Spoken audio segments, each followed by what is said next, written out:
Morning, everyone.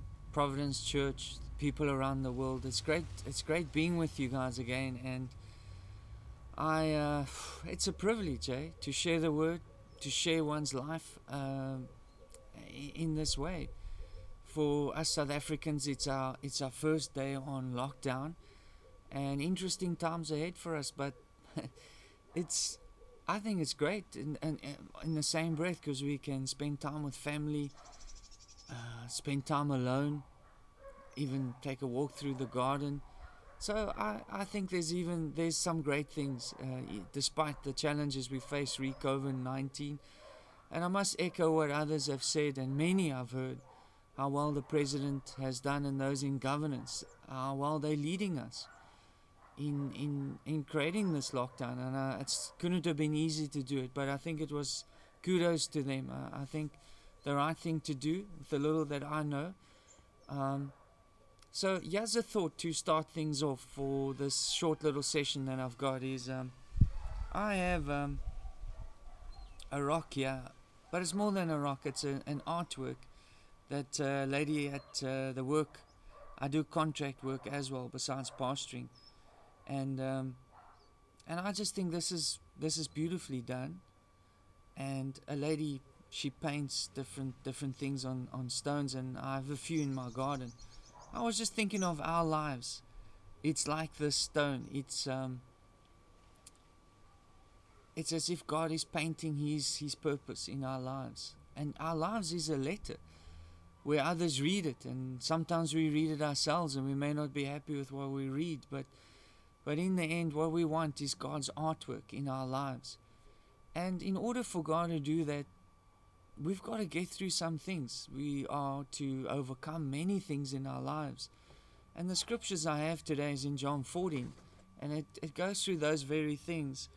And I found the disciples are going through, in reading this, they're going through some hard things, and it's no different to what Jesus had gone through. He, in the Greek, it says he was in distress when he was in the Garden of Gethsemane, and he contemplates the brutality of the cross, but even more so to carry the sin of the world and to face the judgment that we should have faced, and doing that work of redemption, making it right for us. It was huge, and the Lord felt that distress, and he came as a man, and yet he was also 100% God, but he showed us the way. He looked to the Father and he said, not my will, but your will be done. And that surrender speaks volumes to me. And not only that time, it was also Jesus was distressed when Lazarus had passed, and we know Lazarus was risen from the dead. Uh, and we know the story of Judas, and that was another time where Jesus felt incredible distress through that betrayal. And we know what it's like to be betrayed. It's very painful. People around us let us down, and we let others down as well. So it's not easy. But in this chapter, Jesus knows very well what his disciples are going through, and they know their anchor is leaving. And this is what Jesus says to them: "Do not let your hearts be troubled. You believe in God, believe also in me. My Father's house has many rooms. If that were not so, you would have you would have told you that I'm going there to prepare a place for you. I will come and take you to be with me, that you also may be where I am. You know the way to the place where I am going." Thomas said to him, "Lord, we don't know where you are going, so how can we know the way?" Jesus answered, "I am the way, the truth, and the life. No one comes to the Father except through me." And I would like to break that up into 3 points. The first is, we go through some hardship. We go through some distress, and we find ourselves in distress. Our hearts are troubled. Our hearts become troubled in the things we face, be it in depression, not knowing if we're going to pay the bills at the end of the month, uncertainty of our future, and even for our children, our friends, our family, things that may weigh heavy on us. These things are common to man, and it's common to each one of us, where from time to time it really gets tough, and we face different things, and the Lord knows that we're going through that. And I just feel that's a time to know that God's love is there for us. No matter what we go through, He's there for us. And the key step out of that, and it's important to step forward into something, not to stay in that distress, although there is a time of patience to persevere.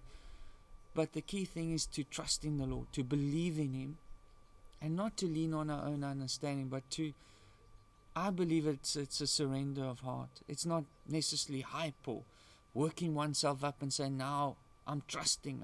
It's not an external thing. I believe it's an internal working with an external outworking. And it's not easy. It's a humbling thing. But it's just that complete surrender. And I know in my own life I've come to those moments where I faced that. But the Lord has always come through, and I'm really appreciative of that. And the third part, what I really love about God is He gives us practical ways of going forward. So on the one hand, we're troubled, we surrendered to the Lord, we trust in Him, and then there's some practical things. And Jesus speaks straight into the need and the struggles of the disciples, and He says, don't worry, I'm preparing a place for you. You will be with me. You will be with me, and I'll prepare a room for you in my Father's house.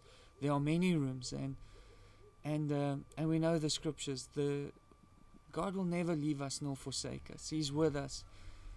He's there to strengthen us, and we should just look to Him. And let's consider some of those practicals. First, the Father's heart is inclusive, and three things that summarize for me a Father's heart is: one, pleasure in His children, and it may not even be children that one is fathering, or someone is fathering you, but you want to know that you believed in, that a father in your life is taking pleasure in you and backing you, and on the sidelines of your life there's a father who is cheering you on when you're scoring the goals, scoring the tries, taking those tackles, or even being knocked down, cheering you on to get up and to go for it. That's what we need, eh? And we live in a life where we have a fatherless generation across the world.